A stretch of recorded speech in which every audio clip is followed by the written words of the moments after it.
Olá, chị bay theo olá. Tuấn trong chú mấy bún thủ sống về tên, ni phải nói chuyện tí lắm mà lẽ, nghe, chẳng rằng anh nói làm gì, là hay cái nào đang sar đó này, giờ xây chui đón là vợ, anh thì phải chịu chịu bằng nghe, anh thì bấm sao nghe mà,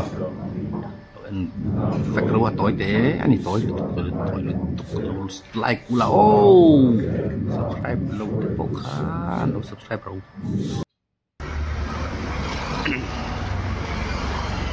So, ta ceng sang alim kan da aran tim no lek zana tim no lek to ta dang thun mur sum sum thai fi tok lo de lek ho chu ron char anom mai thai ni kan lo cham chinang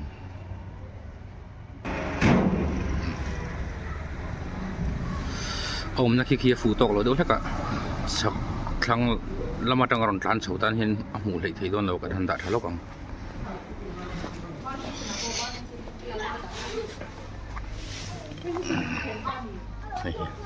ta hin am ro sa ti khan tam da thale don ne grass chunga ko ma kong kai ka kharanga ka khar dewanga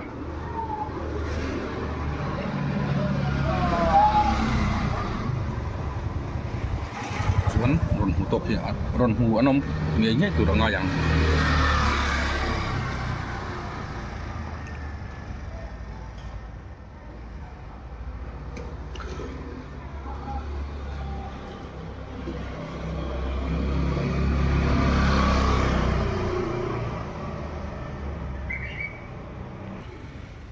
anh muốn đủ đâu em công lại căn đảng anh muốn đủ đâu em công lại căn đảng không layak kan data nih không layak kan data tuh nih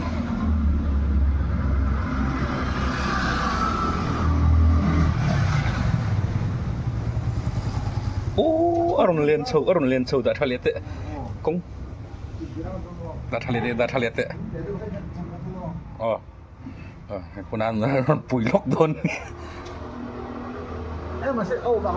ini adil kasih.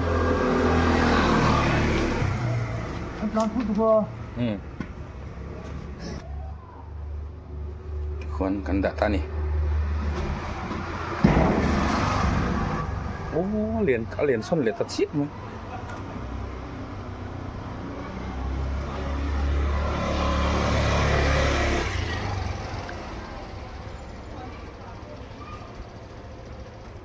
Yan wat mana ala le lawa kan siam thaliang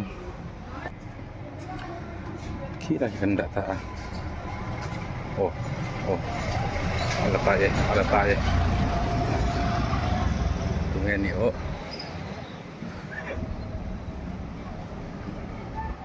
tungen ni kare mai la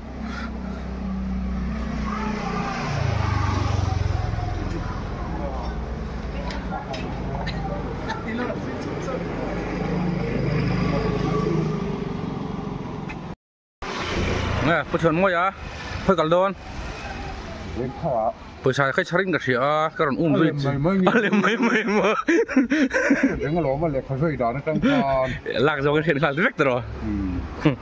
Có cái chuyện nào là mà tệ bọc à.